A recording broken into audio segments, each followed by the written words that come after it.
মাঠে বলে তোমার বুকে আজকে আমার খাদিজা আসছে বলে তুমি খাদিজার সম্মান করিও, খাদিজাকে আপনার মোহাব্বতে নিয়ে রাখিও, খাদিজার যেন কোনো কষ্ট না হয়, খাদিজার যেন কোনো আপনার অসুবিধা না হয়।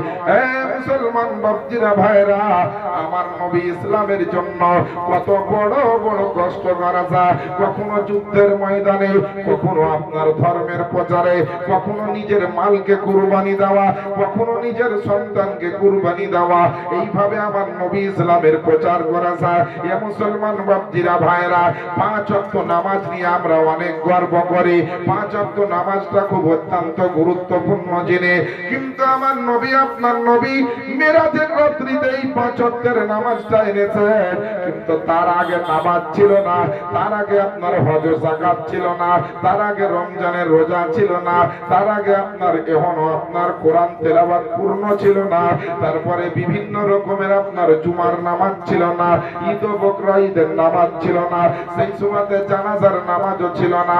আমার খাদিজাতুল কুবরার জানাজা বিহীন পবিত্র দেহকে কবরে দাফন করা হয়েছিল। একবার বলে দেন না সুবহানাল্লাহ।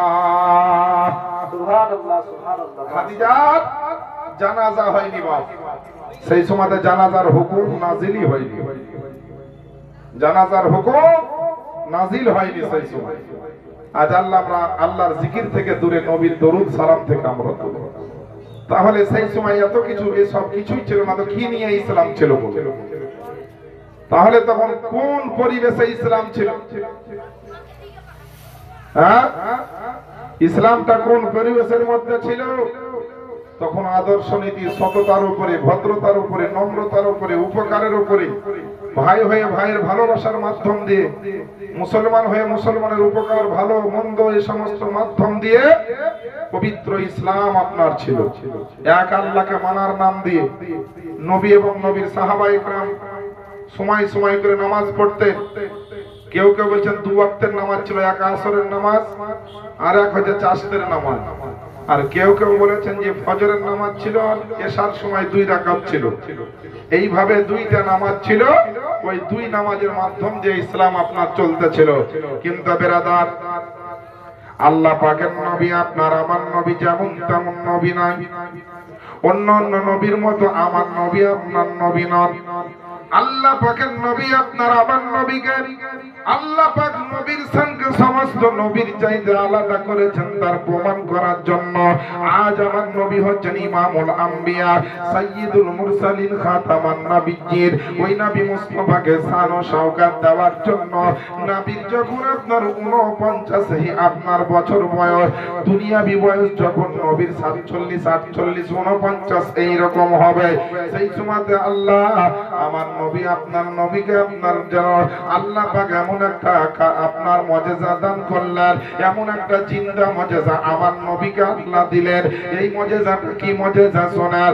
আমার নবী আপনার নবী সেই দিনকে রাত্রি বেলাতে আপনার নিজের চাচাতো বোনের বাড়িতে শুয়ে আছেন, আর এমন সময়তে আমার জিবরিল ফেরেশতাকে আল্লাহ পাক বলে, ও জিবরিল আমিন, বলে আমার জান্নাতের ৭৪,০০০ নূরের ফেরেশতা নিয়ে যাও, আর ৭৪,০০০ ফেরেশতা নিয়ে ওই মক্কার জমিনে চলে যাও, ওই আপনার উম্মে হানির বাড়িতে চলে যাও, যেখানে আমার নবী আরাম করতে চায়, আমার নবী আপনার শুয়ে শুয়ে আপনার আরাম উপভোগ করতে চায়। আমার নবী মুস্তাফাকে নতুন দুলহার মতো সাজিয়ে আমি আল্লাহ পাক আমার সামনে নিয়ে এসো, অর্থাৎ মেরাজ করাবার জন্য নিয়ে এসো। একবার জোরে জোরে বলে দেন না সুবহানাল্লাহ। সুবহানাল্লাহ, সুবহানাল্লাহ। হযরত জিবরাইল আলাইহিস সালাম ৭৪,০০০ নূরের ফেরেশতা সঙ্গে নিলে, এই চলো তাড়াতাড়ি নবীকে আনতে হবে, আজ মেরাজ হবে।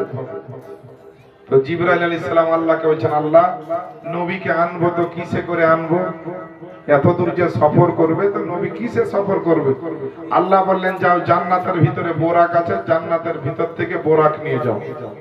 কিতাবে লেখছে যে 20,000, কোন কিতাব লেখছে 30,000 বোরাক রেডি করা ছিল, বাছাই করে একটা বোরাক নেওয়া হলো, যেটা সবচেয়ে ভালো এবং উন্নত মানের এবং সব দিক থেকে পরিপূর্ণ। সেইটাকে নিয়ে জিবরাইল আলাইহিস সালাম আপনার বেরাদার চলে আসলেন মক্কার জমিনে। আমার নবী সেদিন আরাম করছিলেন উম্মে হানির বাড়িতে। নবীর যিনি হচ্ছেন চাচাতো বোন।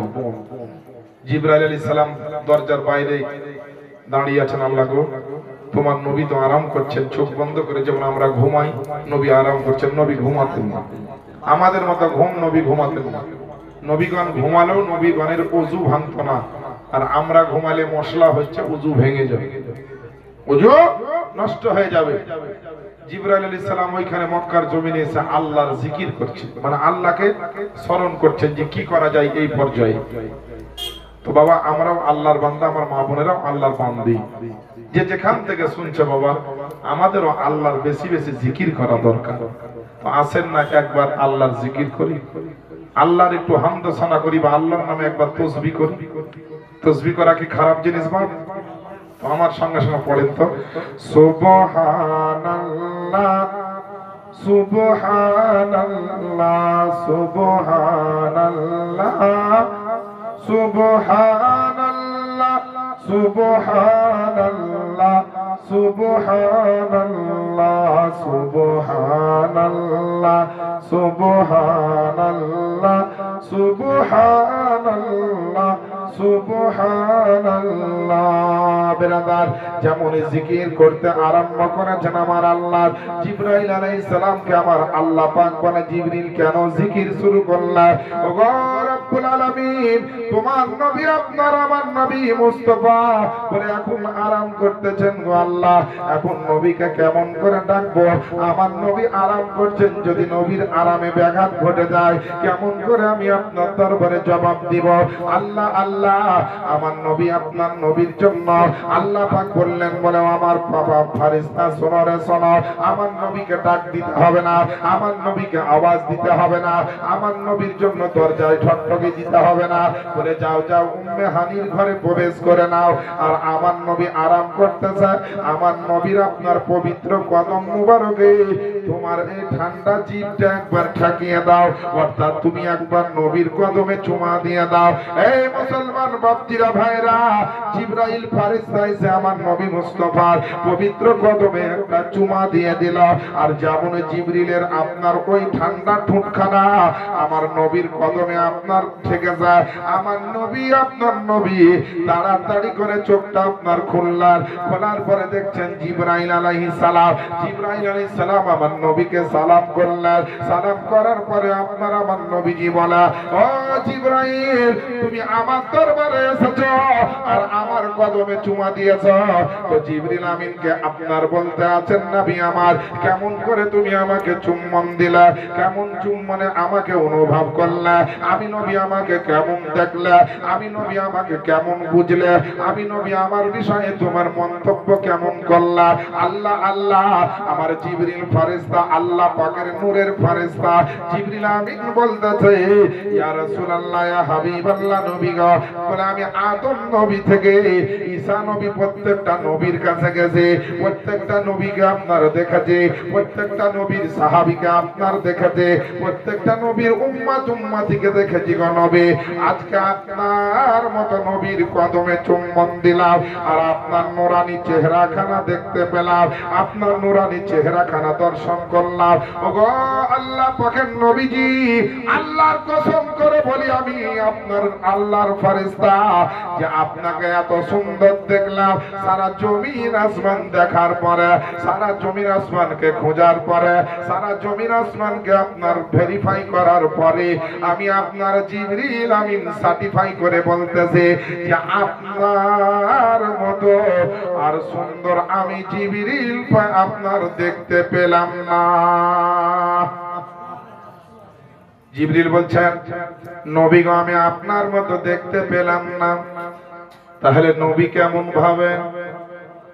নবীর মতো আর কাউকে আমার জিবরিল ফেরেশতা দেখতে পেলেন না।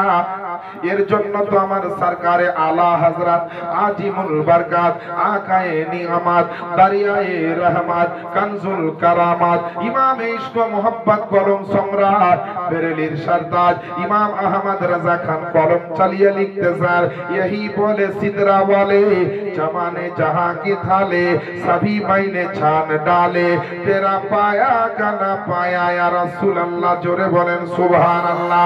ओ मुसलमान বাপজিরা ভাইরা, যে নবীর কদম খানাতে জিবরিল আলাইহিস সালাম চুম্বন দিয়েছে, এই কদমটার দাম আপনারা দিতে পারবেন না। আমার নবীর কদমের মূল্য আপনারা দিতে পারবেন না। বলবেন হুজুর কিসের জন্য?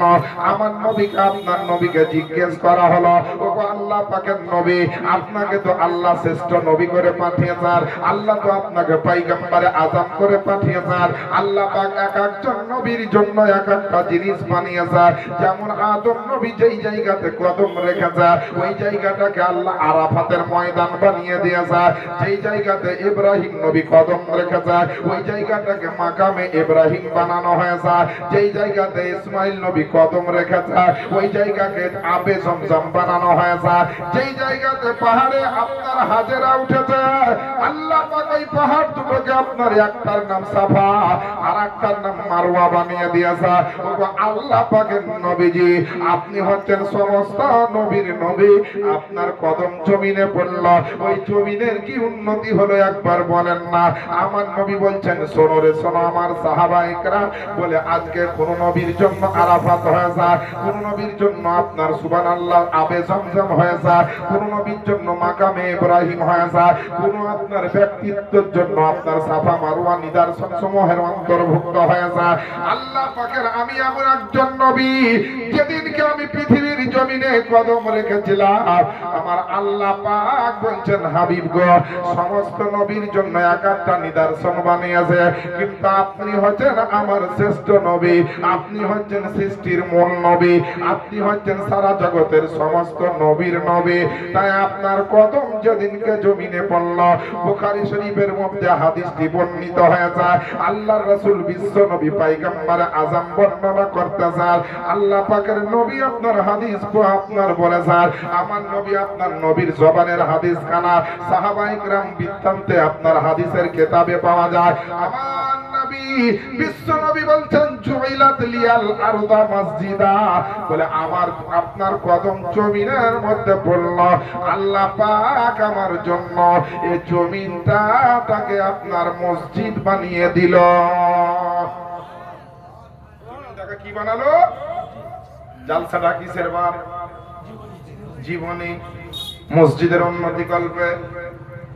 আল্লাহ পাক আমার নবীর কদমে এত পাওয়ার দিয়েছেন যে 1 লাখ মতান্তরে 2,24,000 পয়গম্বর চলে গেলেন, কিন্তু দুনিয়ার জমিনকে মসজিদ বানালেন না। কিন্তু আমার নবীর কদম পড়লে তো আল্লাহ বলছেন যে আমি গোটা দুনিয়ার জমিনকে নবী গো আপনার জন্য মসজিদ বানিয়ে দিলাম। যেখানে ইচ্ছা আপনি নামাজ পড়তে পারেন, কোনো অসুবিধা নাই। যে মসজিদে নামাজ পড়তে হবে, বাড়িতে পড়লে হবে না তা নয়। মসজিদে নামাজ পড়লে সওয়াব বেশি জামাত সহকারে, আর বাড়িতে একাই বিনা কারণে নামাজ পড়লে ঠিক নয়। তবে যদি কেউ পড়ে তো নামাজ হবে, কিন্তু সওয়াব কম হবে। এই মুসলমান বাপজিরা ভাইরা, আল্লাহ পাকের নবী বিশ্ব নবী পয়গম্বর আযমের কদমের এত মূল্য, শুধু আপনার জমিনটা মসজিদ হয়েছে তাই নয়, যেখানে যেখানে নবীর কদম পড়েছে ওই জায়গাটা আল্লাহ পাক বড় সোনার চাইতে দামি বানিয়ে দিয়েছে। যেখানে নবী কদম রেখেছে ওই জায়গাকে আল্লাহ পাক বড় ফজিলতের জায়গা বানিয়ে দিয়েছে। নবীর কদম যেখানে পড়বে সেই জায়গাটা সাকসেস হয়ে যায়। যার বাড়িতে নবীর কদম পড়ে যায় তার বাড়ি আপনার সাকসেস হয়ে যায়। যার জিন্দগিতে নবীর কদম পড়েছে তার জিন্দগি আপনার সাকসেস হয়ে গেছে। এর জন্য তো আপনার আমার সাইর বলা যে ধন্য হলো মক্কার জমিন, ধন্য হলো মক্কার জমিন পে নবীর কদম, ধন্য হলো মক্কার জমিন পে নবীর কদম। যে নবীকে দেখার তরে, যে নবীকে দেখার তরে পাগল সারা ভুবন, ধন্য হলো মক্কার জমিন পে নবীর কদম। জোরে বলেন না সুবহানাল্লাহ। বাবা সকালবেলা দেখবেন টোটো যারা চালায়, টোটো যখন বের করবে একদম 100% ব্যাটারিতে চার্জ থাকে, একবারে আওয়াজই আলাদা, কা কা কা করে আওয়াজ করবে, রোডে যাবে পারে না। কিন্তু ওই টোটো যখন বিকাল বেলা আসবে আর আওয়াজও নাই, আর যদি উঠানি হয়তো উঠতেও পারে না, ঠেলে উঠাতে হবে। তা আমাদের মুসলমানের অবস্থা এরকম। আমাদের মুসলমানের অবস্থা এরকম। একটা ছেলে ছিল বাবা, ওকে যতই বাপ মাতে বকতো যে বাবারে ভালো করে লেখাপড়া কর, না তো মান ইজ্জত তোরও যাবে আমারও যাবে। প্রতি বছরই স্কুলে ফেল করে, আর ওই স্কুলের নিয়ম আছে যে ফেল করে দিলে আপনার ওকে এক ক্লাসের নিচে নামিয়ে দেওয়া হবে, যে তুই এইটে আছিস, তোকে আর রাখবো না, তুই 7-এ চলে যা। ভালো লেখাপড়া করতে করতে বন্ধু বান্ধব আর আবার ভালোটা পড়ে বদ হয়ে গেছে, আর ভালো লেখাপড়া করছে না, পরপর 2-3 বছর ফেল। এই নিচে নামতে নামতে বাবা একেবারে মাস্টার রাগ করে ওকে ক্লাস 1-এ নামিয়ে দিয়েছে। আর বাপও বলেছে একবারে মোটা লাঠি আর পাঁচন দিয়ে বলে, সব তোর এই বছরই শেষ, তোর এই বছরই লেখাপড়া শেষ, তুই যদি এবারই ফেল করেছিস আর এবার যদি কিছু হয়েছে তো দেখ কি করি, তোকে বাড়িতেই উঠতে হবে। ওরও খুব টেনশন, কিন্তু বদ ছেলে বদমাইশি ছাড়া থাকতে পারবে না, কিছু এরকম আছে। বাপ মা তো সব ছেলেরই মেয়েরই ভালো চায়, কিন্তু বাপ মার কথা মোতাবেক কজন চলে বাবা? যারা চলে তারা ভাগ্যবান, এবং চালায় তারাও ভাগ্যবান। তো বেরাদার ইসলাম, এবার বাবা পরীক্ষার টাইমের তোর বেটা বলছে, বাপ পরীক্ষা যাচ্ছি দোয়া করিও, আর ওর বাপও বলছে ভালো করে পরীক্ষা দিস না তো কপালে তোর পাঁচন জুটবে। এই ভালো কথাবার্তা বলে বা পরীক্ষা হই। ঠিক কিছুদিন পরে এবার রেজাল্ট হচ্ছে, রেজাল্ট আসতে চাল লাগো, কি যে হবে কি যে হবে। আর ওর বাপও বলছে দেখি আজ কি হয়, দেখি আজ কি হয়। এবার বাবা হলো কি রেজাল্ট হয়েছে, যে আসার পরে ওই সেই রেজাল্টটাও কিন্তু পরীক্ষায় ফেল করেছে, মানে যা হয় রেজাল্ট তাই হয়েছে। তখন বাবা এবার এসে ওর বাপ বলছে, ওর বাপ তো লেখাপড়া জানে না, বোকা শোকা লোক, মূর্খ শোক লোক, কিন্তু ছেলেকে ভালো করতে চায়। তো বাপ বলছে যে বেটা এবার কেমন রেজাল্ট হলো? তো আব্বা তুমি আর কোনো টেনশন করিও না, এবার এমন রেজাল্ট করেছি যে মাস্টারের বাপেরও ক্ষমতা নেই যে আমাকে আর এক ক্লাস নিচে নামায়। আর বাপ বলছে তাহলে রেজাল্ট ভালোই করেছে, হ্যাঁ রেজাল্ট ভালোই করেছে। মৃত গোলাম হোসেন সাহেবের নামে 200-400 টাকা, আল্লাহ যেন দানকে কবুল করে, সবারই জন্য দোয়া করবো বাবা। তবে তাহলে রেজাল্ট ভালোই করেছে। মাস্টার যখন ওকে স্কুল থেকে নামাইতে পারবে না, তোর বাপ আপনার মিষ্টির একটা প্যাকেট নিয়ে স্কুলে যে হাজির মাস্টারকে দেওয়ার লেগে বলছে, ভাই কে না, তো আমি অমুকের বাপ, তো আপনি মিষ্টি এনেছেন কেন? তো আমার বেটা ভালো রেজাল্ট করেছে তাই আপনাকে মিষ্টি খাওয়াইতে এসেছি। তোর মাস্টার বলছে, আপনাকে কে বললো যে আপনার ছেলে ভালো রেজাল্ট করেছে? তো আমার বেটাই বলছে। না তো না ভাই, আপনি মিষ্টি দেন আর না দেন, সত্যি কথা আপনার বেটা এবারও ফেল করেছে। তো বলছে এবার যে আমার বেটা বলছে যে মাস্টার আমাকে আর নিচে নামাতে পারলো না, তখন মাস্টার বলছে ওকে নিচে নামাবো, ক্লাস আর নিচে থাকলেই তো, ক্লাস আর নিচে থাকলেই তো ওকে নিচে নামাবো। মনের পরে তার নাই স্কুলের নিচে ক্লাস, তাই উপায় নাই, ওকে রাখতেই হলো। তো বাবা মুসলমান কিছু আছে, আগেকার যারা ছিল তারা সত্যি মুরব্বী বলেন, শিক্ষিত বলেন, অশিক্ষিত বলেন, গরিব বলেন, খেটে খাওয়া বলেন, মানুষের মধ্যে ধর্মের একটা প্রাণ ছিল, ধর্মের একটা স্বাদ ছিল, মহব্বত ছিল, ভালোবাসা ছিল। কিন্তু এখন মানুষের কোন জিনিসের অভাব নাই যে ইসলামটাকে মানুষ খুব একটা গুরুত্ব দিচ্ছে না। এত নিচে নামা নেমেছে যে আর মুসলমানের ক্লাস নাই যে আর এক ক্লাস নিচে নামে। কথাটা ভাববেন আর মিলাবেন। যে জেনার কথা শুনলে মানুষের অন্তর ভয়ে কাঁপতো, ওই জেনা এখন রাস্তাঘাটে হচ্ছে। যে মিথ্যা কথা বললে 7 বার তোবা পড়তো, এখন তোবা তো দূরের কথা, মিথ্যা কথা বলে বুক উঁচু করে চলছে। এই তো পরিবেশ আমাদের। এর জন্য বলছি বাবা, যদি জীবনটাকে ধন্য করতে চান, নবীর মহব্বত করেন, আল্লাহর কোরআনকে মানেন, সুন্নাত মোতাবেক চলেন, একটু জোরে বলে দেন সুবহানাল্লাহ।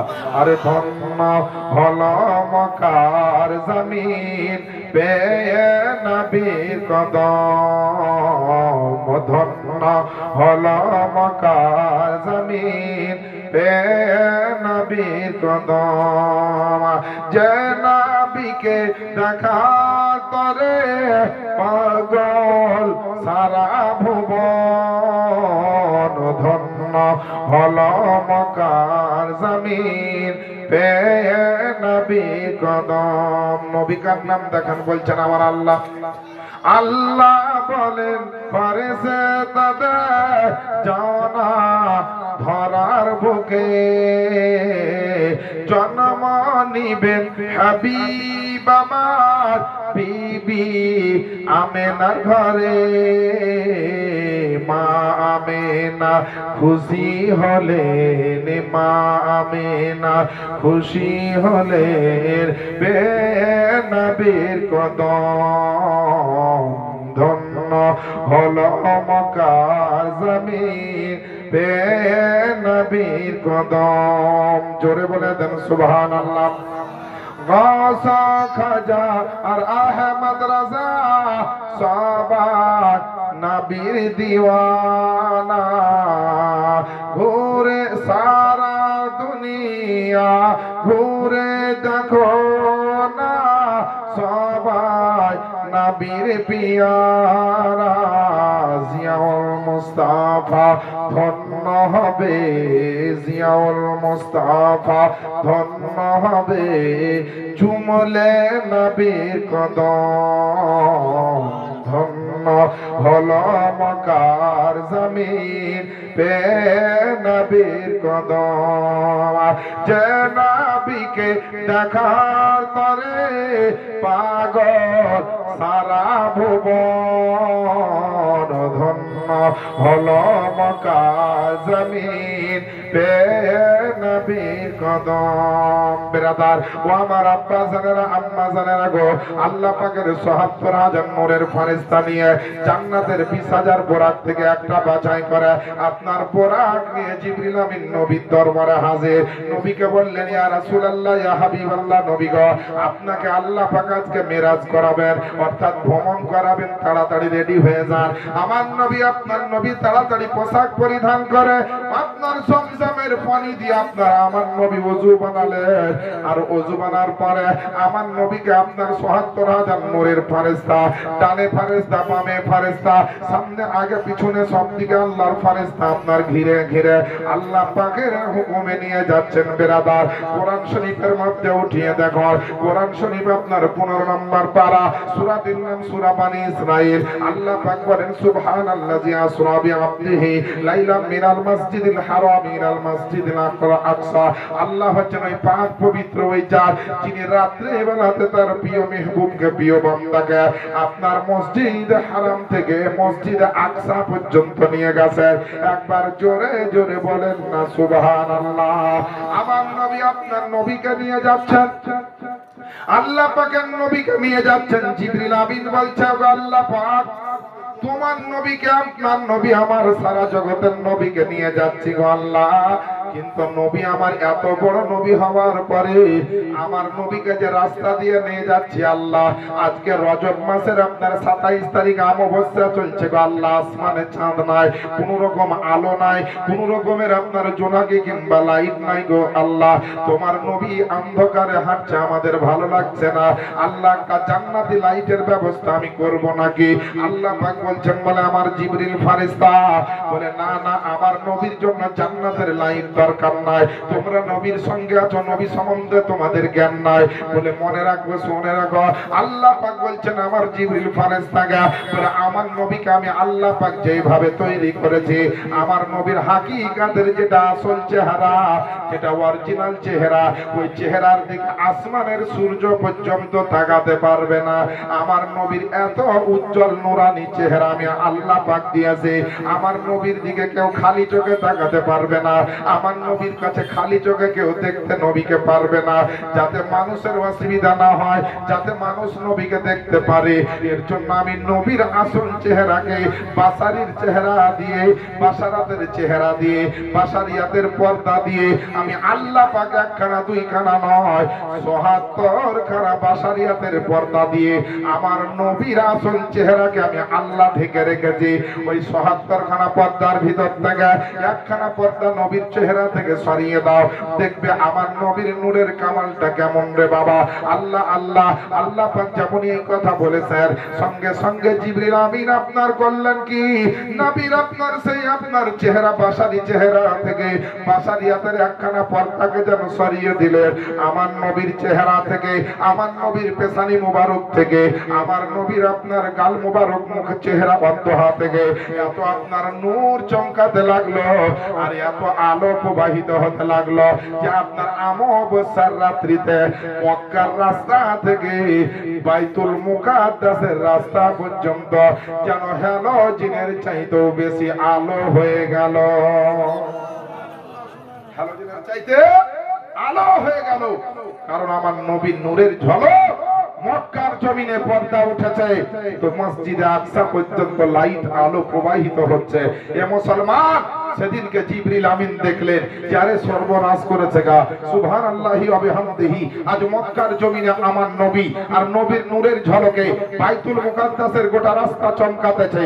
এ বেরাদার জীবনে শুনেছেন অনেক, জালসাও শুনেছেন অনেক, আরো আগামী দিনে শুনবেন বেরাদার, কিন্তু আমার নবীর নূর যদি না চমকাতো পৃথিবীতে আপনারা কেউ চমকাতেন না। বলবেন কেন? দেখবেন এক কলম আপনি দেখতে থাকেন, আবু বকর সিদ্দিকের আদালত সাদাকাত চমকেছে, নবী মুস্তাফার নূরে চমকেছে, উমারে ফারুকের আদালত চমকেছে, নবী মুস্তাফার নূরে চমকেছে, হযরত ওসমান গনির সাখাবাত চমকেছে। মাম্পি হার্ডওয়ার 5000 টাকা, সারিকুল সাহেব 500 টাকা, আর মাম্পি হার্ডওয়ার্স থেকে দিয়েছে 5000 টাকা। একবার নারায়ে তাকবীর, নারায়ে তাকবীর, নারায়ে রিসালাত, দ্বীন ইসলাম, মাসলাকে আলা হযরত। 5000 টাকার দাতা, 500 টাকার দাতা, সমস্ত দাতাগণ বলেন জিন্দাবাদ। এ বাবা, মুখ কিন্তু বন্ধ করে রাখেন না, আল্লাহর নাম নিলে একটু কথা বলুন। আর এইভাবে যদি থেকে যান, জং না ছুটে, এই জং কিন্তু দুনিয়ায় না ছুটালে আল্লাহর জাহান্নামের ফেরেশতারা কবরে এমন পিটা পিটবে, পিঠে জং ছোটাবে। খুব সাবধান বাপ।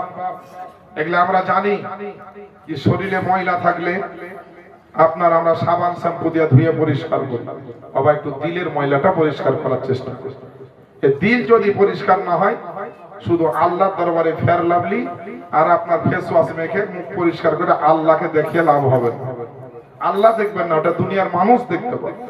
কার অন্তরে কি আছে আমার আল্লাহ জানে, আমার নবীও জানে। এটা বলেন না সুবহানাল্লাহ।